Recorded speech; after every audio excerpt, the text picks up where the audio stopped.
2024 n'a pas été une année facile à cause de certaines rencontres, à cause de certains choix que j'ai eu à faire, dont je porte l'entière responsabilité. En octobre 2023, j'étais invité par un frère et ami à Lille, où j'ai vu pour la première fois Maman Alexandra. Et donc, pendant que j'étais en train de rendre ministère, je l'ai vue et j'ai demandé à son père spirituel qui m'avait invité, qui est cette jeune femme. Et il m'a dit, c'est une de mes filles, elle est très sérieuse, elle est bien. Et il savait qu'à l'époque, je cherchais une femme que je voulais épouser. Alors je lui ai dit, j'aimerais après le culte, si tu peux l'inviter dans ton bureau pour que je la voie de plus près. Et ce soir-là, il avait oublié. Le lendemain, j'ai rappelé ça plutôt à son épouse qui a porté la chose à cœur. On a blagué sur ça. Je lui ai dit, toi, tu ne prends pas le problème de ton frère à cœur. Alors après le culte du deuxième jour, je pense, son épouse a invité Maman Alexandra dans le bureau. Nous étions trois. Et je l'ai vu de près. Et c'était quelqu'un de bien. Je l'ai beaucoup apprécié. Et je devais recevoir les gens.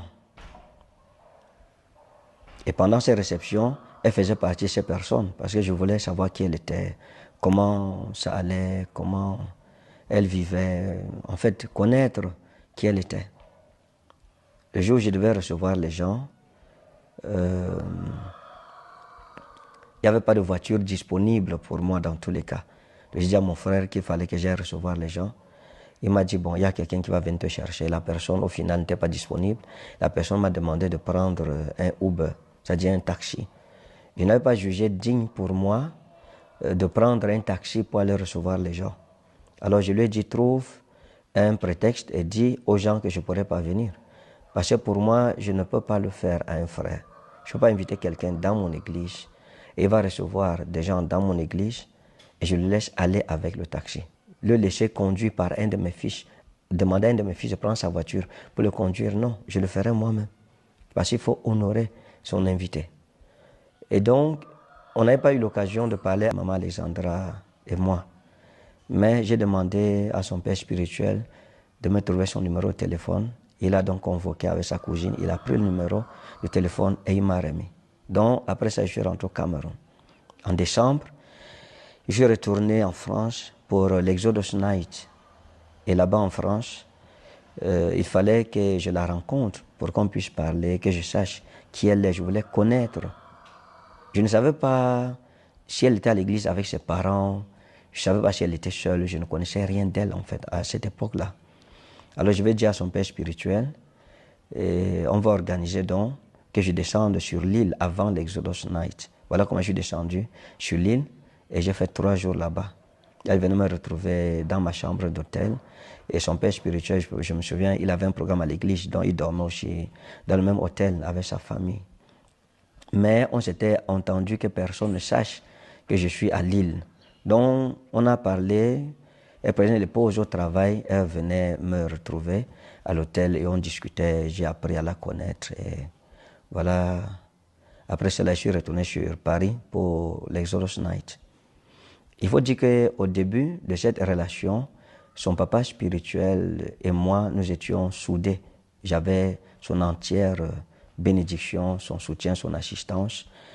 Mais le problème que nous avions, c'est que lorsque la maman de Maman Alexandra a appris et que je voulais la rencontrer, du coup, elle a imaginé que c'était pour le mariage. Elle s'est opposée. Elle s'est opposée farouchement. Alors c'était un problème pour moi. J'en ai parlé avec son père spirituel qui m'a expliqué non. Écoute, si sa mère est contre le mariage, ce n'est pas important. Moi, tu as ma bénédiction et on pourra se retourner vers la famille qui est le reste de la famille, les grands-parents, les tantes qui sont à Bangui. Si la famille en Afrique est avec toi, c'est l'essentiel. Pour sa mère, je ne comprends pas moi-même comment elle s'oppose au mariage de sa fille jusqu'à ce point-là. Et je me souviens que parlant de l'opposition de la maman, de Maman Alexandra, et comme je me plaignais par rapport à cela, il m'a dit clairement que lui pense qu'elle avait des sentiments pour moi et s'attendait à ce que je sois elle que je puisse épouser et non pas sa fille. parce qu'il ne comprend pas cet acharnement. Ça ne peut être que ça. Et en plus, il m'a dit, ok, ce sont ces démons qui la troublent, tu pourras la délivrer. On s'était entendu, comme j'avais le soutien de la famille, des grands-parents, des tantes, la famille en Afrique. Ils m'ont dit non, si la maman refuse, il faut venir, n'annule pas le mariage. Nous allons bénir son mariage. Elle ne va pas épouser sa fille. Il faut qu'elle laisse sa fille s'épanouir. Elle est en âge de se marier, elle a le droit de choisir avec qui elle doit se marier. Et donc, il était question que son père spirituel et son épouse et moi, nous voyagions pour l'Afrique. Nous devrions aller faire la dot ensemble. Et le mariage devrait se passer à Lille. Je me souviens qu'à cette époque, il était, je pense, en Angola avec sa famille. Il avait demandé au grand frère de maman Alexandra, d'essayer de parler à sa petite sœur pour la convaincre, pour lui montrer la nécessité de laisser l'enfant se marier. Et ça avait mis du temps. Donc j'appelais pour lui demander, est-ce qu'il tient un retour de bienvenue? Et il me disait non. Comme ça a pris presque un mois, si je me souviens, comme ça fait longtemps. Mais ça a mis quand même plusieurs semaines. Bienvenue n'était pas revenu vers lui. Et il m'a dit que c'est quelqu'un de très hypocrite. Et qu'il l'a dans son collimateur. C'est quelqu'un qui va écarter doucement parce que c'est quelqu'un qui n'est pas vrai. Il est très dangereux. Mais après, je pense que Bienvenue était revenu et avec les résultats de la causerie avec sa petite sœur. Et donc tout était bien en fait. Je n'avais jamais rien fait sans dire à son père spirituel. Rien du tout. Tout ce qui se passait entre nous, tout ce qui se passait, je lui faisais le compte rendu. Au début, on avait beaucoup de problèmes. Parce que je trouvais qu'elle n'était pas vraie envers moi, elle était cachotière. Une ou deux fois, j'ai rompu la relation, je lui ai dit que non, il faut laisser tomber. Mais c'est par son père spirituel qu'elle était passée. C'est lui qui m'a appelé, il m'a dit non, écoute, c'est une bonne femme, il faut pardonner, il faut lui apprendre des choses. Et sa femme avait dit, maman Alexandra, il ne faut pas être cachotière, c'est un prophète. Si tu caches les choses, il va le savoir. Donc c'est lui qui m'avait convaincu, puis je suis retourné. Et voilà, il m'exhortait. Et je me souviens, une fois, il m'a dit, il faut épouser cette jeune femme. Il a parlé même, je pense qu'il avait même coulé les larmes, il était au volant. Et il m'avait dit, si moi, je n'étais même pas marié, c'est moi, la femme là, je l'aurais épousée. Parce que c'est quelqu'un de bien, c'est quelqu'un de parfait. Il faut l'épouser, mon frère. Et j'avais une vision à Lille, quand je suis allé la rencontrer.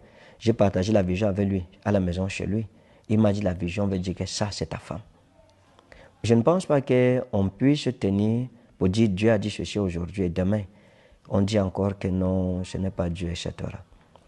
Dans tous les cas, nous allons commencer à avoir des problèmes de dissentiment à partir du moment où je suis allé à Lille. J'ai fait le programme là-bas.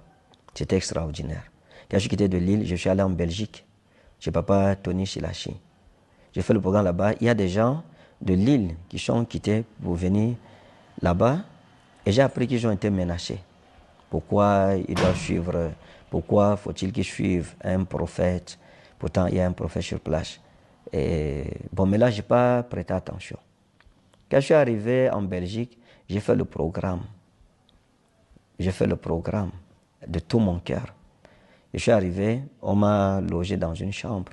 C'était une chambre où même passer, ma valise ne pouvait pas passer parce qu'elle était tellement confinée, elle était tellement petite. Alors, j'ai payé ma suite. J'ai demandé à l'hôtel, ok, la suite c'est combien? On m'a dit, avec ce qu'ils avaient versé pour la chambre, j'ai payé mon séjour là-bas. J'ai fini de prêcher, on m'a donné l'offrande. J'ai refusé de prendre l'offrande. J'ai dit à papa Tony Silachi, je suis venu pour t'aider et non pas pour te demander de l'argent dans tous les cas. Je l'ai fait en toute bonne conscience. Et je dis encore, je ne me suis jamais détourné ni à gauche ni à droite. Je n'ai jamais rien fait, ni dans le dos de son papa spirituel à Lille, ni dans le dos de papa Tony Silachi. J'ai tout fait dans la transparence et dans l'intégrité. Donc, le premier problème que j'aurai va commencer lorsque nous sommes allés à Paris. Je lui ai dit, mon frère, j'ai mes enfants les brebis du troupeau, du pâturage que le Seigneur m'a confié à Paris. Je vais faire un programme à Paris. Quand je finirai mon programme à Paris, je viendrai donc à ton invitation à Lille. Il m'a dit, d'accord, je viendrai à Paris pour te soutenir. Et j'ai fait l'annonce et mes enfants m'attendaient donc à Paris. Mes enfants qui organisent mes campagnes m'ont appelé pour me dire, papa, mais dans la fiche de votre frère, c'est lui qui vous invite plutôt à Paris. Et moi, je n'avais pas remarqué ces affiches que j'avais publiées sur ma page. Quand j'ai regardé, je me suis rendu compte que oui, en fait, il avait mis orateur, invité, prophète Ferdinand Kane. Donc, je l'ai appelé. Et puis, mes enfants m'ont dit aussi que ces enfants l'ont appelé pour... Ces enfants ont appelé mon équipe pour dire à mon équipe que les offrandes, ce sont eux qui devraient gérer les offrandes. Donc, mes enfants ne devaient pas toucher les offrandes. Tout ce qu'on donnerait comme offrande, c'est eux qui devraient compter cela. Et ils allaient départager les offrandes. Où il y a mon nom, on me donnerait, où il y a le nom de leur père, ils lui remettraient l'offrande. Donc je l'ai appelé et je lui ai dit, écoute, je t'ai dit que le programme de Paris, c'est moi qui l'organise en fait. Donc si tu viens me soutenir et moi je viendrai à ton église à Lille. Parce que tu ne vas pas faire un programme à Paris et tu fais encore à Lille, ça n'a pas de sens. Je t'ai dit que j'ai des enfants en Europe qui m'attendent. Déjà que ce n'était pas la première fois où j'allais là-bas, en 2019 déjà, j'étais en Europe.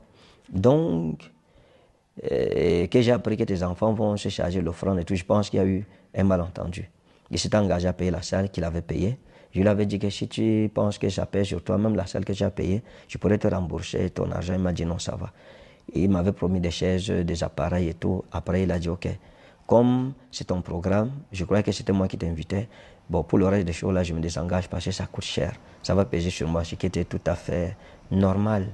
Et voilà comment j'ai organisé le programme. Et il a failli ne pas venir parce que cette situation nous a mis dans des dissentiments profonds. Il était devenu un peu réticent vis-à-vis de moi. Je l'ai appelé, j'ai essayé de parler avec lui, m'expliquer, l'encourager à venir et tout. Bon, finalement, il a honoré à ce programme. Et il m'a dit, je ne veux pas vraiment trop rendre le ministère. Tu me donnes un peu la parole, je parle un peu, et puis voilà. Et lorsque je suis allé à Lille, j'ai rendu ministère, je suis allé en Belgique, j'ai rendu ministère, j'ai fait mon programme à Paris. Quand j'ai fait mon programme à Paris, avec lui, il m'a dit, tu vois, c'est toute mon église qui était là, c'est pour ça que la salle était pleine. J'ai dit, d'accord, gloire à Dieu. J'ai fait un deuxième programme. Et comme la salle était pleine, je suis allé chez lui, on a causé. Il m'a dit, ok, tu vois, la salle était pleine parce que j'ai envoyé mes brebis là-bas. Voilà. Je lui ai dit, ah, ce sont des neveux, des nièces. Ils sont chez leur oncle, ne t'en fais pas, j'en prendrai grand soin. Et on a rigolé sur ça. Mais j'étais étonné après de voir que il a commencé à enseigner contre moi, à parler contre ma personne, contre les prophètes, à me dénigrer, à dire du mal sur ma personne. Et la situation était virulente. J'ai fait quelques directs là pour essayer de calmer le jeu, pour nous éviter des conflits inutiles. Mais je me suis rendu compte que la chose était de plus en plus grave. Il y a eu des leaders de son église qui nous ont approchés pour dire qu'ils sont scandalisés de savoir que leur papa passe le temps à prêcher contre moi. Pourtant, il m'avait présenté comme son frère. À partir de ce moment, il a invité Maman Alexandra dans son bureau et il lui a dit de se méfier de moi. Il lui a dit que je suis quelqu'un de très dangereux. Et il y a une histoire que je lui avais racontée par rapport à une jeune dame que j'avais connue avant Maman Alexandra, sur qui j'avais des vues. Je me disais, ok, ça pouvait aller. Et il a raconté à Maman Alexandra, ok, il y a une telle fille comme ça, voilà ce qui s'est passé avec lui et tout. Or, c'était un secret que je lui confiais. Quand elle m'a rapporté cela, heureusement que j'avais tout dit à Maman Alexandra, elle connaissait tout. Donc c'est une histoire qu'elle n'apprenait pas de lui. J'avais pris soin de lui parler de toutes mes rencontres, toutes mes aventures et toutes ces choses-là. Donc, il lui a dit de se méfier de moi, de faire attention parce que je ne suis pas une bonne personne. Et quand elle m'a répété cela, je lui ai fait un message. Et je lui ai dit, mon frère, je ne suis pas content. On ne peut pas causer entre parents et tu prends notre causerie, tu parles à dire à ta fille et que tu sais sur qui j'ai des vues. Que toi, tu m'as présenté comme une bonne personne au début. Et donc, on a eu le problème à cause du succès à Paris. Il paraît que les gens de son église venaient là-bas. Mais si les gens quittent mon église pour aller ailleurs, chez un frère, pourquoi est-ce que je vais chercher à détruire le frère, détruire son ministère, détruire son image, détruire sa réputation, le faire passer pour Satan et faire passer toute l'œuvre merveilleuse que le Seigneur opère à travers lui à Satan? J'ai mes frères ici. Je vois mes brebis aller là-bas. Je n'ai aucun problème. Je les croise partout. On m'invite. Je me rends compte que même parmi les leaders, il y a des gens qui étaient chez moi qui sont partis. Mais je bénis le Seigneur pourvu qu'il ne rétrograde pas. Mais je n'ai jamais compris cette haine, cet acharnement. Cet acharnement méchant envers la personne que je suis. Je n'ai jamais compris cela. Donc, le deuxième problème que j'aurais avec lui, c'est par rapport au mariage. Je suis en train de causer un jour et il m'a expliqué que quand je vais célébrer ton mariage, ça sera bien. Je lui ai dit non. Tu ne peux pas célébrer mon mariage. Non. Tu es mon frère. Mon mariage sera célébré par mon père spirituel. Donc je vais lui payer un billet d'avion. Il viendra à Lille. Et c'est là que nous allons faire le mariage. Et à l'époque, je lui avais même demandé que comment est-ce qu'on va célébrer le mariage à Lille avec la maman de maman Alexandra qui s'oppose farouchement. Est-ce qu'elle ne va pas venir faire les bruits à l'église? Il m'a dit non, t'en fais pas, on va maîtriser ça, c'est rien. On va gérer ça. Donc il voulait célébrer le mariage. Quand il me l'a dit, je lui ai dit non. C'est impossible que tu célèbres mon mariage. Parce que tu peux même bénir. Tu es mon collègue.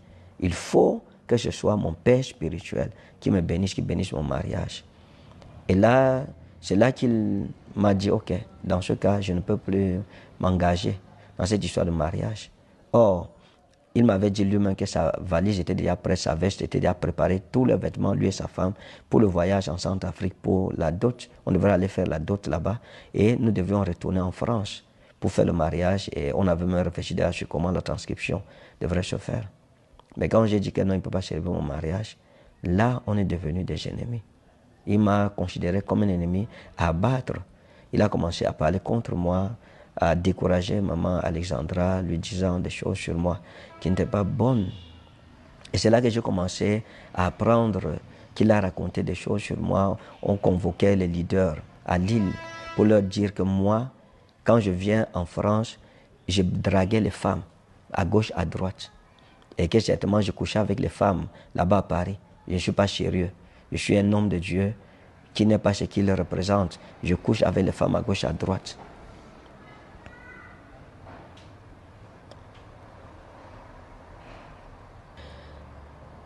Il y a eu cette histoire avec Mariam, je pense, que j'ai rencontrée à Paris. Je n'ai jamais causé avec quelqu'un de Lille sans avoir dit ça au père spirituel de maman Alexandra. Il connaissait tout. Lorsque j'ai rencontré Mariam, je l'ai reçue dans le hall de mon hôtel. Nous avons discuté là-bas. Elle m'a fait comprendre ce qu'elle pensait de ma personne, qu'elle avait fait la prière, que si je la reçois, ça veut dire que je suis son mari. Elle m'a dit un peu ses déboires à Lille. Elle était avec son homme là-bas. Ils étaient déjà ensemble. Ils vivaient déjà ensemble. Ils allaient se marier. Mais leur père spirituel, l'évangéliste, les a appelés, le monsieur pour lui donner une autre femme. Et voilà comment ce monsieur va aller se marier avec une autre femme. Et elle va perdre son mariage et va quitter donc de l'île, de l'église. Et j'avais même plaisanté en lui disant, ah, donc Dieu t'a montré d'abord ton mari, maintenant tu dis que Dieu dit encore que c'est moi, on a arraché le premier, donc moi je suis la roue de secours. Elle m'avait dit que non, comment tu peux dire ça, ça me blesse. Quand je l'ai rencontrée, je me souviens, un jour elle m'a dit, ok, j'ai parlé à ma mère. Je lui ai dit que j'ai trouvé mon homme, j'ai trouvé mon roi. Je lui avais dit que tu ne peux pas dire à ta mère que tu as trouvé ton homme sans que toi et moi, on ait parlé qu'on va se marier. Je ne t'ai jamais donné une promesse de mariage, jamais. Je ne lui avais jamais promis le mariage, je n'avais jamais dit, ok, je viens de t'épouser, telle date. Et je ne sais pas comment on était en relation, on s'est vu une seule fois. Et ce qui s'est passé avec Mariam, je lui ai raconté ça. Je lui ai dit, voici, tu connais telle personne, parce qu'elle m'a dit qu'elle était à Lille. Alors je l'ai appelé directement, je lui ai dit, tu connais telle personne? Oui, j'ai parlé. Ok, je l'ai rencontré, on a discuté sur telle ou telle chose. Et il m'a dit, il faut faire attention, c'est une sirène. Elle là, c'est une sirène. C'est les femmes des îles, elles sont très dangereuses. Quand elle dort dans la baignoire, elle entre dans la baignoire, elle plonge dans l'eau, elle peut faire des heures et des heures. Ce sont ces enfants qui viennent la toucher pour qu'elle sorte. Elle part loin dans le monde des eaux. Il faut faire attention. Il connaissait ce qui se passait avec Mariam. La même chose, j'ai entendu parler de la dame monégasque qui est venue, je l'ai reçue dans le salon de ma suite. Et tous mes rendez-vous étaient arrangés par mes équipes. Je n'ai jamais reçu quelqu'un là-bas sans que mon équipe, et Angéline, la directrice de campagne, n'ait organisé, ne sache qu'il y a telle chose de telle à telle heure, je reçois telle personne. Je l'ai reçu dans mon salon. On a discuté. Elle m'a aussi fait parler, elle m'a partagé son point de vue sur ma personne, qu'elle aurait souhaité être mon épouse et tout. Je lui ai dit, qu'est-ce que vous avez la carrure pour être la femme d'un homme de Dieu? Elle m'a dit, oui et tout. Ce n'est pas aller loin. Ce n'est pas aller loin plus que ça. À la fin, elle m'a dit, est-ce que vous pouvez prier pour que Dieu me donne un mari, un bon mari? Je lui ai dit, d'accord. On s'est arrêté là. Je l'ai rencontré une seule fois. Je n'ai jamais fait de proposition indécente à l'une d'elles. Je n'ai jamais dit, ok, je viens à l'hôtel, viens me retrouver, qu'on dorme ensemble. Je n'ai jamais fait ça. Je n'ai jamais dit à l'une d'elles, ok, je viens chez toi, je viens passer des nuits chez toi. Je n'ai jamais fait ça. Je les ai rencontrés une seule fois. Que Dieu soit juge dans cette histoire.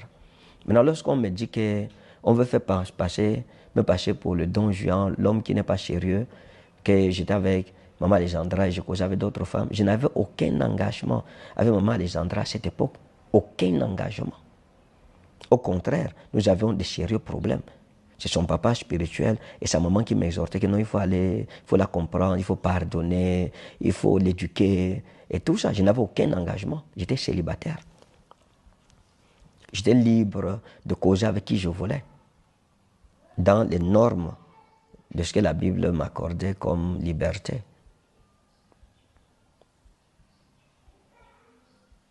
S'il fallait me condamner,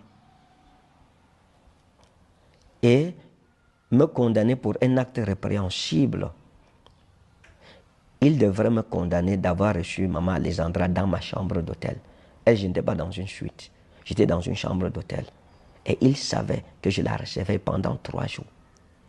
Pourquoi en ce temps-là, il ne s'est pas arrêté pour dire que ça, c'est un faux homme de Dieu. Il reçoit les femmes dans les chambres d'hôtel. Je pense que le cas de Maman Alexandra, c'est ça qui était même plus grave. Je ne l'ai pas reçu dans une suite, j'étais dans une chambre.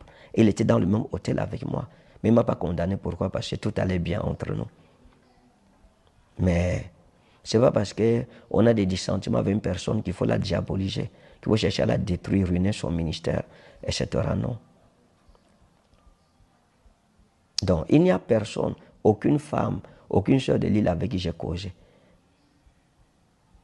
sans que le père spirituel ne soit au courant. Je lui avais parlé, la monégasque, je lui ai parlé d'elle. Je lui ai envoyé la photo de la dame. J'ai dit, est-ce que tu la connais? Il m'a dit oui. Oui, je la vois souvent ici à l'église. Je lui ai dit, ok, voilà. Quand je suis avec des amis, je suis vrai envers eux. Je suis ouvert envers eux. Et donc, voilà ce qui s'est passé. Après ça, il y a eu une opposition terrible. J'ai commencé à apprendre des choses horribles dites sur ma personne. Quel est mon péché? J'ai couché avec qui? J'ai violé quelle femme? J'ai caressé qui là-bas? J'ai amené qui dans mon hôtel? J'ai invité qui vient dormir avec moi?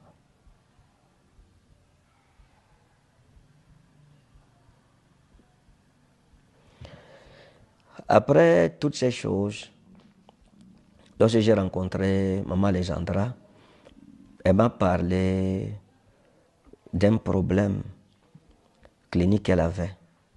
Bon, elle ne m'a pas présenté ça comme un problème. Elle m'a dit que ce n'était pas un problème, c'est rien, toutes les femmes ont ça. Et donc, quand elle m'a dit ça, je lui ai dit, écoute, la situation que tu es en train de parler, d'évoquer là, moi, je ne peux pas supporter ça. Je ne peux pas vivre ça. Pourquoi? Parce que je viens de vivre une situation que je ne peux pas souhaiter à mes ennemis. Je ne veux même pas souhaiter ça à mes ennemis. J'ai perdu une femme. Les gens m'ont taxé de tout. Ça m'a pris 12 années de ma vie. 7 ans de maladie où je me suis battu. J'ai dépensé d'énormes sommes d'argent. J'ai été à ses côtés. C'est moi qui la lavais. C'est moi qui la nourrissais. Et après, elle est partie. J'ai fait près de 4 années de veuvage. 4 années où j'ai été insulté, crucifié, saboulé, houspillé, traité de sorcier et de tout. En sorte que ce n'est même plus la douleur de la perte de l'être aimé qui vous détruit de l'intérieur. Mais c'est la méchanceté que les hommes disent de vous. Mais Dieu n'a point permis que cette situation m'anéantisse. Je me suis relevé de mes cendres. Et je lui ai dit, comme je suis en train de me relever de mes cendres, pour moi, je ne peux plus jamais admettre dans ma vie vivre une telle chose 2 fois. Même à Dieu, je lui ai dit, cette épreuve-là, la coupe là, je ne peux plus la boire. Si tu m'imposes encore cette coupe, je préfère démissionner du ministère que de passer encore par le feu par lequel je suis passé. Donc, je lui ai dit que si c'est une situation qui peut me faire encore repasser par où je viens de sortir, à peine je viens de sortir, que je dois replonger, je lui ai dit non, je ne peux pas. Elle m'a dit non, non, c'est rien, ne t'inquiète pas, c'est zéro, c'est pas une maladie, c'est rien. J'ai donc appelé son papa, son père spirituel. Et je lui ai dit, ta fille m'a dit qu'elle a tel problème. Et tu connais d'où je viens. Tu connais la galère, la misère, la souffrance dans laquelle je suis venu. Comment les gens se sont soulevés contre moi dans les réseaux sociaux, faire des vidéos et tout cela, des injures par là, des accusations par là. Je lui ai dit, je ne peux pas revivre la même situation 2 fois dans ma vie. Il m'a dit, n'aie pas peur, il n'y a rien du tout. Dieu ne permettra pas, ton Dieu est fidèle, il ne permettra pas que tu revives la même situation. Donc, tu peux avancer. Tu as ma bénédiction, n'aie pas peur. Mais jusque-là, j'avoue que j'étais un peu à chaque fois sceptique. Et donc, je pense que c'était fin 2023, je pense que c'est 2023, là au début 2024, j'ai donc demandé à Maman Alexandra d'aller faire un examen, un bilan de santé, parce que je voulais voir ce que l'hôpital disait. Elle est allée à l'hôpital, à l'époque, elle m'a envoyé la vidéo du médecin. Et le médecin disait que non, c'est rien, on peut vivre avec. Et puis elle m'a dit, tu vois, ça veut dire et tout. Et la situation est allée comme ça. Donc quand sa maman apprend que je veux l'épouser, elle s'est soulevée contre moi. Ça n'a pas été facile pour moi. Pas seulement elle, une bonne partie de la famille. Ça a été les moments les plus difficiles de ma vie. Les moments les plus durs. Les moments les plus compliqués de ma vie. J'ai été insulté. J'ai été méprisé. Mon amour propre a été bafoué, mon ministère traîné dans la boue. On m'a dit de toutes les paroles, des menaces de mort, littéralement. J'ai reçu un appel du petit frère au père de Maman Alexandra, qui est là-bas en Europe, en France, qui m'a dit clairement, nous allons te traquer comme on traque une proie. Il fallait te renseigner sur notre tribu en Centrafrique. Nous, quand on met quelqu'un là, on va le détruire. Et nous, nos dents, ce n'est pas les dents du pitbull, c'est les dents du requin. Donc nous allons vous traquer, on va vous assassiner, on va vous tuer physiquement. On va vous éliminer. Parce que nous, quand on traque une proie, tant qu'on n'a pas éliminé, on ne s'arrête pas. Donc des menaces de mort directes, des accusations de sorcellerie. J'entends dire que j'ai enlevé une femme, une jeune fille qui habitait avec sa mère. Et je l'ai arrachée de sa mère sans rien respecter. C'est faux. Je n'ai rien fait par moi-même. J'ai tout fait en respectant les principes du mariage en Afrique. Ce n'est pas le premier mariage où la mère ou le père s'opposent. Non, c'est arrivé plusieurs fois. Il n'y a rien que j'ai eu à faire sans les directives des grands-parents et de la famille à Bangui. Non. Lorsque la maman de Maman Lésandra s'opposait au mariage, c'est la famille. Ce sont ses parents qui m'ont encouragé. Ils m'ont dit, elle ne peut pas épouser sa fille. C'est notre fille, c'est nous qui l'avons mise au monde. Il faut venir, on va bénir votre mariage. Après, elle comprendra. Nous allons lui parler après. Donc, lorsqu'elle quitte de l'île, elle quitte. C'était pas une chose entre moi et elle, non. Elle était en communication avec sa famille, ses grands-parents, ses tantes à Bangui, et qui l'ont encouragé, qui lui ont dit non, tu ne peux pas, nous sommes avec toi. Et je bénis Dieu pour cette famille qui a pris d'énormes coups, des choses même qu'il n'est pas bon de dire ici pendant cette intervention. Ils ont souffert. Ils ont reçu des menaces terribles, des menaces d'être frappés physiquement. La grand-mère à Bangui là-bas a même été hospitalisée. Elle a été menée aux urgences à cause de cette histoire. Mais ils m'ont dit, ne te décourage pas, ne nous lâche pas. Parce que si tu nous lâches maintenant là, c'est sur nous que la honte viendra. Donc lorsqu'elle quitte l'île où elle était avec sa mère, c'est avec la bénédiction de ses grands-parents et de ses tantes qui sont en Afrique. Tout s'est passé, il y avait une communication. On ne peut pas dire que je suis allé enlever quelqu'un, c'est faux. Ils m'ont encouragé parce que moi-même, à un moment, ça me posait des problèmes. Elle me posait la question de savoir, j'espère que tu ne vas pas me lâcher. Parce que c'était compliqué pour moi. Les choses horribles que sa mère disait contre moi, que son grand frère bienvenu disait contre ma personne.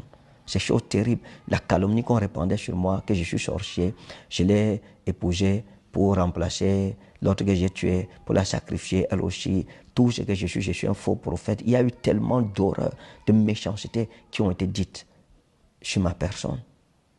C'était compliqué. Des menaces de mort. Le petit frère de son papa qui m'a appelé pour me dire qu'on va te tuer physiquement. Nous, quand on traque quelqu'un, tant qu'on ne l'a pas éliminé, on n'arrête pas. La dot, le chiffre, le montant qui m'a été donné, cet oncle à elle m'a dit carrément que c'est un montant que j'ai fait dans la sorcellerie. C'est la cabale. C'est un montant pour voler les étoiles. Ils m'ont accusé que je suis en train de vouloir prendre son étoile parce qu'elle est encore jeune. Elle est vierge. Et c'est pour cela que je l'ai ciblée pour la sacrifier dans la sorcellerie. Je suis allé. J'ai fait la première étape normalement. Je suis allé faire toquer porte. Je suis allé à l'époque avec le docteur Enoka. Nous sommes arrivés à Bangui. On a vu les parents. On nous a accueillis. J'ai déposé ce qu'il m'avait demandé pour le toquer porte. On est revenu. On m'a envoyé la liste de la dot. J'ai dit qu'on traduise la liste en argent. Il y a la vidéo pour ça. La vidéo où elle était bénie par ses grands-parents. Et j'avais acheté des billets d'avion de près d'une douzaine de personnes. On devait se rendre à Bangui pour célébrer la grande dot. Et puis, la famille à Bangui m'a dit non, il ne faut plus venir parce qu'il y a des menaces de mort ici. Il y a même le père d'Alexandra qui nous menace ici. Et puis ses parents, son oncle bienvenu, ils ont pris des résolutions ici pour vous attaquer physiquement. On nous a avertis à Bangui. Voilà comment j'ai annulé le voyage. Elle est allée déposer la dot. Et les grands-parents ont pris la dot avec ses tantes là-bas. Ils l'ont bénie. Elle est revenue. Et voilà comment le mariage a été fait. J'ai acheté les billets d'avion. Les billets étaient déjà achetés pour sa tante et puis pour les grands-parents. J'avais fait des réservations, il restait juste le passeport. Et malheureusement, ils n'ont pas pu venir. Pas parce qu'elle était abandonnée, mais à cause des menaces énormes qui étaient sur elle.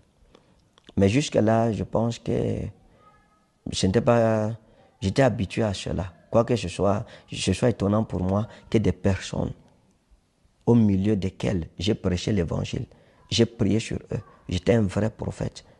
Ils m'ont suivi pendant des années. J'étais un vrai prophète. Mais parce qu'on ne s'est pas entendu sur un point, sur le mariage, on m'a traité comme un brigand. Comme si j'avais tué quelqu'un, comme si c'était un assassinat. Je n'ai rien fait de moi-même. J'étais orienté, encouragé, soutenu par les grands-parents et par la famille à Bangui. Je l'ai fait, j'ai reçu la bénédiction. Ils m'ont dit, c'est notre fille, si c'est nous qui l'avons accouché, nous on prend la dot. Ils ont pris la dot. En quoi suis-je coupable? Pourquoi aujourd'hui chercher à détruire mon ministère? Donc j'ai été combattu, il y a une volonté manifeste à en finir avec moi, à en découdre avec moi, à détruire mon ministère et même à faire que je n'aille plus en Europe. On a commencé à m'accuser que je l'ai épousée pour la vendre dans la sorcellerie, pour la tuer comme j'ai tué la maman de Jemima. Est-ce qu'on peut dire des choses comme ça à un être humain? Est-ce que c'est gentil pour quelqu'un avec qui vous étiez bien, que vous honoriez, parce que vous n'êtes pas d'accord sur un point? Il faut le salir à tout prix. Dire que tout ce que je fais, c'est la sorcellerie. Je suis un charlatan. Je suis un sorcier. Mon argent, c'est sale. Insulter les grands-parents Bangui. Ils ont pris l'argent parce qu'ils sont pauvres. Aller jusqu'à écrire aux institutions françaises, porter plainte contre moi, mes amis.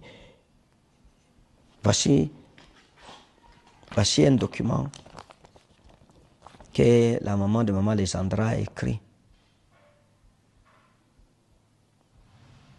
à l'ambassade de France au Cameroun. Il y a une autre institution là-bas en France contre ma personne. Je vais lire juste quelques extraits. Monsieur le consul, je me permets de vous écrire afin de porter à votre connaissance une situation préoccupante concernant un mariage qui va être contracté dans le but manifeste de détourner les lois sur l'immigration, ce que l'on appelle communément un mariage gris. Je souhaite attirer votre attention sur le mariage qui sera célébré entre Alexandra Agnès, née le Tata à Yaoundé, de nationalité française, et résidant avec moi sa mère, et Ferdinand Ekane, aussi connu sous le titre de prophète Ferdinand Ekane, nationalité camerounaise, résident au Cameroun, en date du 24 octobre 2024 à Douala. Après plusieurs constats, il semble évident que cette union a été contractée dans l'objectif d'acquisition de la nationalité française, de séjour sur le territoire français, et non dans le cadre d'un véritable engagement affectif ou familial.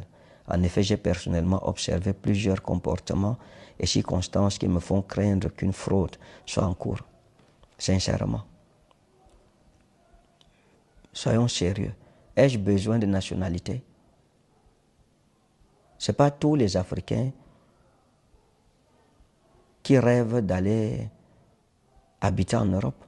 Ce n'est pas tous les Africains qui rêvent d'avoir la nationalité. Ce n'est pas une nationalité européenne, non. Je vais en Europe comme je veux, quand je veux.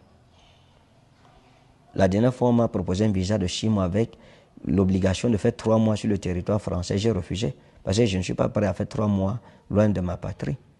J'aime le Cameroun, j'aime l'Afrique. Je suis un Africain typique. J'aime ma nation. Dieu m'a béni dans mon pays. Je sers Dieu au milieu de mon peuple. Je l'ai épousé par amour, non pas pour avoir les papiers pour voyager. Voyager n'est pas un problème pour moi. Et si je veux la nationalité, je ne suis pas obligé de passer par cette voie-ci. Je peux l'avoir. Parce que je vais en France, n'importe où là-bas, comme je veux. Comment faire ça à quelqu'un, un homme de Dieu, pour fermer les portes des nations devant moi? Juste pour une histoire comme celle-ci, pour un bienfait, pour un acte louable que j'ai posé. Je l'ai posé par amour. Je l'ai honoré. Je l'ai honoré comme un homme doit honorer sa femme. Monsieur Ferdinand Ekane est devenu veuf et certains fidèles ont identifié ma fille comme future épouse désignée par Dieu. Je suis devenu veuf. Est-ce qu'on décide de devenir veuf? C'est Dieu qui me l'a imposé. Que Dieu soit juge dans cette histoire. Qu'il soit juge, qu'il soit témoin entre nous tous. Ce n'est pas les fidèles qui ont choisi. Non. Aucun fidèle n'a choisi, personne ne la connaissait à Réma. C'est un mensonge devant les autorités contre un homme de Dieu. Comment, à cause d'une histoire comme celle-ci, pouvez-vous vous attaquer à l'église du Dieu vivant? Vous attaquer au Dieu vivant, au Saint-Esprit. Attribuer ce que Dieu a fait. Je ne veux pas me fâcher. C'est juste triste et lamentable, ce genre de comportement. Allez écrire aux institutions françaises. Je tiens à souligner que mon intention en vous adressant cette lettre est de contribuer à la préservation de l'intégrité des institutions françaises et de m'assurer que les lois en matière d'immigration soient respectées. Si besoin, je suis prête à fournir des informations supplémentaires ou à témoigner. Je vais également faire un signalement à la mission interministérielle de vigilance et de lutte contre les dérives sectaires en relatant ce que nous y avons vécu. Elle me traite de sectaire. Elle traite l'Église de secte pernicieuse, le christianisme de secte pernicieuse. Et elle va porter plainte contre moi dans une institution pour dire que je suis sectaire. Pourquoi? Pour que le ministère soit banni de l'Europe.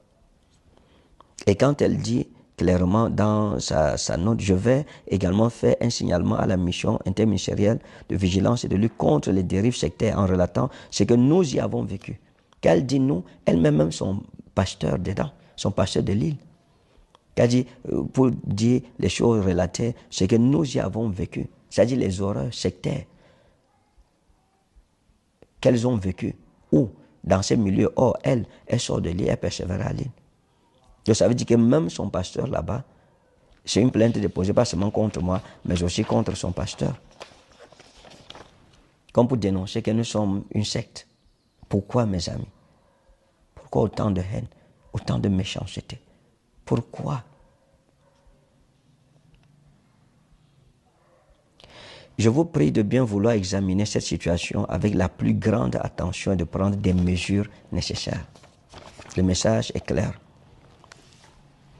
Dans tous les cas, ceci montre tout simplement la volonté de détruire ma personne, de m'anéantir. Je me disais quelque part qu'après le mariage, quand même, les choses se calmeraient. Mais rien n'a changé après le mariage. La famille Abangi a continué d'être menacée. J'ai continué à être traité d'un sorcier, d'un méchant, et d'être accusé littéralement que c'est moi qui ai tué la maman de Jemima et que j'ai épousé leur fille pour la vendre aussi dans la sorcellerie. Et je me souviens, une fois, la maman de maman Alexandra a dit à sa tante, à Bangui, que vous aurez la mort de ma fille sur vos consciences parce que vous l'avez envoyée chez un sorcier. Il va la tuer. Bientôt, elle va mourir. Dans ces circonstances, un jour, pendant que maman Alexandra sortait de la douche, j'ai remarqué une anomalie sur elle. Et ça m'a déboussolé. Ça m'a anéanti. Elle a vu comment j'étais anéanti. Et je lui ai demandé, mais ça c'est quoi ça? Elle m'a dit, non, c'est rien tout. Je lui ai dit, non, il faut qu'on fasse des examens. On est à l'hôpital, on a fait des examens. Là, j'ai insisté formellement et on a fait des examens. Lorsqu'on a fait les examens, je suis allé prendre le résultat. Quand j'ai pris le résultat, j'ai vu ce qui était écrit dedans. J'ai envoyé l'annonce, la nouvelle à sa tante, à Bangui, qui a informé sa mère. Et sa mère, le retour qu'elle a donné, c'était que sa fille n'avait aucun problème. C'est moi qui lui ai donné la maladie ici, comme je l'ai fait avec la maman de Jemima. Je suis en train de vouloir tuer sa fille, comme je l'ai fait pour la maman de Jemima, parce que je suis un sorcier. Je cherchais une autre victime. Je voulais encore verser le sang. Et c'est sa fille que j'ai choisie. Vous aurez la mort de ma fille sur votre conscience. Ça m'a ébranlé. Ça m'a effrayé. Effrayé au point où parfois la nuit, lorsque nous dormions, lorsqu'elle ne bougeait pas longtemps, j'allais la toucher pour qu'elle bouge, pour me rassurer que la fille d'autrui n'est pas morte ici. Quand on a fait les examens, j'ai pris les résultats. Le médecin m'a dit, prophète, cette histoire c'est très compliqué. Il faut une opération imminente et urgente. Parce que la situation est telle que si vous ne prenez pas une mesure immédiate là, vous risquez de vous retrouver dans une situation très compliquée, peut-être plus compliquée encore que la première. Alors quand je suis revenu, j'ai parlé avec maman Alexandra. Je lui ai dit, je ne suis pas du tout content de toi. Je ne suis pas content. Et je lui ai dit ça pendant plusieurs jours. Je lui ai dit, je ne suis pas du tout content de toi. Parce que cette situation, tu m'aurais évité cela. Je t'avais bien dit que si tu as un problème Tu connais par quoi je suis venu, d'où je sors, la tribulation que j'ai vécue. Je ne peux pas revivre ça 2 fois. Donc sois véridique avec moi. Mais tu n'as pas été véridique envers moi. Tu m'as caché la vérité. Parce que tu ne m'as jamais montré les résultats médicaux de tes examens. Parce que tu savais que si je voyais un seul de ces résultats, le mariage n'aurait pas eu lieu. Et ça, c'est clair. Le mariage n'aurait pas eu lieu. Parce qu'en évoquant seulement la situation, quoique disant que ce n'était pas un problème, non, j'avais arrêté d'abord tout. C'est son père spirituel qui m'a dit non, n'aie pas peur, il faut aller. Je lui ai dit, tu savais consciemment que si tu prenais un résultat médical comme ça, tu me présentais et que je lisais le résultat là, le mariage n'aurait jamais eu lieu. Tu n'as pas été transparente envers moi. Tu t'es dit, ok, bon, je ne peux pas lui dire tout. Pour ça qu'on est marié, peut-être, il va découvrir, moi, on sera déjà marié. Pourtant, tu avais des résultats. Chaque année, comme tu m'as dit, tu faisais les contrôles chaque année. Et ta maman était au courant. Maintenant, quand le résultat sort, je t'ai informé, la maman, elle dit que sa fille n'avait pas un problème grave. C'est ici que je lui ai donné la maladie pour la tuer comme j'ai tué la maman de Jemima. Je lui ai dit, tu m'as mis dans une situation très dangereuse. Maintenant, on m'accuse d'être à l'origine de ces situations médicales. Pourtant, j'y suis pour rien. Ta mère dit que tu n'as aucun problème. Pourtant, il y a des résultats. Et j'ai frappé donc du poing, j'ai dit à maman Alexandra, sors-moi les résultats des années antérieures. Elle m'a donc sorti les résultats de 2021, 22 et 23. Et c'est là que mes yeux s'ouvrent. Et je lui dis, attends, en 2023, j'étais envoyé d'aller faire cet examen. Pourquoi tu ne m'as pas présenté le résultat? Tu m'as caché le résultat, pourquoi? Tu m'as envoyé l'audio de ton médecin qui disait qu'il n'y a rien. Et tu m'as caché le résultat qu'on t'a donné. C'est là qu'elle m'a sorti le résultat. J'ai dit, si j'avais vu ce résultat, je ne serais pas engagé.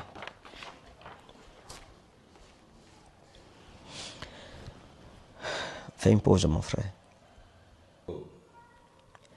J'ai expliqué à maman Alexandra que tu m'as mis dans une situation terrible. C'est un peu comme si j'étais piégé. Je t'avais dit, si c'est quelque chose de sérieux, ce que je pense là, moi je ne peux pas m'engager dedans maintenant. Je ne peux pas. Parce que j'ai fait 12 ans, perdu 12 ans, investi 12 ans, 7 ans où j'étais avec la maman de ma malade. J'ai souffert, j'en ai souffert. Et 4 ans de veuvage où j'ai souffert. Ma famille a souffert avec moi. Mes amis ont souffert avec moi. Tout notre ministère a souffert. Les membres de notre église en ont souffert. Et ce n'est pas une voie, une souffrance que je peux accepter moi-même revivre là maintenant ou faire encore entrer les gens dans le même engrenage mortel. Non. À peine je viens de me marier. Et à peine on entend encore que, il est encore à l'hôpital avec sa femme. C'est toujours une histoire d'opération. Mais je lui ai dit, mes ennemis, je leur ai donné du pain sur la planche. Je leur ai donné de quoi encore me crucifier. Les gens diront quoi? Cette fois-ci, il était trop pressé, il n'a même pas attendu longtemps. Quelques mois seulement, il a sacrifié celle-là. Il y avait ta famille qui dit que je suis sorcier. C'est ton étoile que je suis en train de vouloir voler. Pour pouvoir aller en Europe et tout cela. Je veux te tuer, comme j'ai tué la maman de Jemima. Je lui ai dit, ces prédispositions hostiles contre ma personne ne me donnent même pas la possibilité de risquer une telle situation. Maintenant, le médecin dit qu'il faut une opération urgente. On ne sait pas comment les opérations peuvent se passer. Je veux dire que ta mère qui nie ton état, aujourd'hui, on t'amène pour t'opérer, on va dire quoi? Notre fille n'a aucun problème maintenant, depuis elle vient à peine de se marier, la voilà dans un bloc opératoire pour une histoire qui était là avant que je ne te connaisse, mais dont tu n'as pas voulu me parler. Parce que tu te disais que si tu me dis, il n'y aurait pas eu le mariage, tu avais peur de perdre le mariage. Il fallait être vrai envers moi. Tu n'as pas eu pitié de moi ni de mon ministère. Maintenant, qu'est-ce qu'il faut faire? Je ne peux pas m'engager, prendre le risque avec des accusations de sorcellerie si violentes venant de ta famille. Ta mère, son grand frère, du côté de ton père, ces personnes qui m'accusent sans me connaître. Je ne peux pas. J'ai une réputation aussi à préserver. J'ai un ministère à préserver. J'ai un cœur à préserver. J'ai une famille aussi à préserver. On va dans de bonnes intentions et après on se retrouve piégé comme un petit rat. Et je lui ai dit, je ne peux pas prendre ce risque. Je ne sais pas, les opérations, les gens sont allés s'opérer pour la dent. Ils sont morts. La femme de pasteur Marcelo est allée pour un rien. Elle n'est pas revenue. On ne sait pas ce qui est derrière. Maintenant, si l'opération se passe mal parce que tu n'as pas supporté un certain produit, on va mettre ça sur la tête de qui? Ça sera le prophète de Kane. Le sorcier, il a encore sacrifié. Même l'opinion publique va dire quoi sur ma personne? Mes ennemis diront quoi? Ça va confirmer. Même ceux qui ont été avec moi la première fois, qui ont enduré les salves de haine, de destruction massive contre ma personne, vont dire quoi? Supposons même que l'opération se passe bien. Et après, il y a une récidive. Je fais comment? J'entre où avec ce fardeau? Pourtant, si tu m'avais dit, tu pouvais m'éviter ça, simplement. Si tu m'avais montré ça, ce qui est sûr, le mariage n'aurait pas eu lieu. Aujourd'hui, j'ai pris du temps pour réfléchir et beaucoup de recul. Au vu de toutes ces accusations de sorcellerie, de toute cette calomnie contre ma personne, quand vous l'avez vu, jusqu'à écrire contre moi, me porter plainte. Je suis fiché. Mon nom est écrit là-bas comme un sectaire. En Europe, ça ne blague pas. Et il faut dire que dans cette même lettre, elle a envoyé un extrait d'une confession de sorcellerie pour dire aux autorités françaises, regardez ce qu'il fait. C'est un sorcier. Les choses, on a prié pour un enfant, vous délivrer l'enfant, vous tournez ça contre moi, devant des autorités françaises, sachant que les Blancs, les Européens, eux ne connaissent rien de la délivrance. Ils voient l'enfant parler de sorcellerie, c'est mon père qui m'a dit que j'ai tué ma mère et tout. Du coup là pour eux, ils vont dire, d'accord, c'est une secte. Ils ne connaissent pas que c'est la délivrance, vous le connaissez, mais vous tournez ça contre moi. Une personne qui peut aller faire une telle chose peut me tuer. Je me sens en danger. Je me sens en danger. Ils ne m'ont épargné en rien. Ils n'ont eu compassion de moi en rien. Je n'ai pas posé un acte répréhensif par la loi. J'ai posé une femme en bonne et due forme. Et j'étais accompagné par sa famille. Devant une telle situation maintenant, avec le bilan, le résultat médical qui demande une opération urgente et qu'on dise que c'est moi qui suis la cause de cette maladie parce que je veux l'éliminer, la sacrifier, je ne peux plus faire un pas en avant.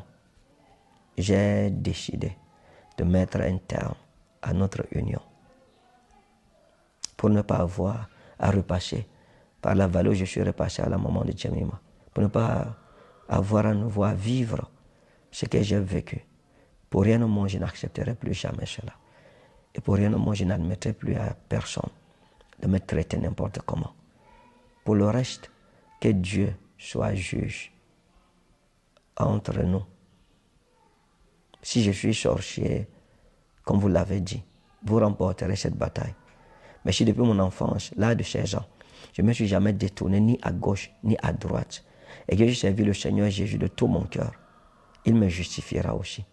Mais je ne peux pas accepter passer par là. Donc j'ai pris ma décision. Je pense que c'est triste, c'est malheureux, mais c'est important pour moi. C'est important pour mon ministère. C'est important pour ma famille. Je ne soumettrai plus ma famille à cette épreuve, ni mon ministère. J'ai posé un acte en toute bonne conscience. On a tourné cela contre moi. Ça ne fait rien. Je pense que ma décision est prise, elle est ferme. je mets un terme à cette union, à cette relation, tout en priant que Dieu aide les parents de Maman Alexandra de lui trouver un homme qui ne va pas la manger dans la sorcellerie, qui ne va pas la sacrifier ou qui ne va pas la tuer comme il a tué sa défunte épouse. Pour le reste, je suis, dès mon enfance, habitué aux guerres de l'Éternel. Je continuerai les guerres de mon Dieu et cette épreuve de plus ne me branlera pas. L'adage hébraïque dit Naftali Elohim Niftalti, j'ai combattu les guerres d'Elohim. Bonne année 2025 et je ne souhaite pas ceci, même pas à mes ennemis. Que Dieu vous bénisse, shalom.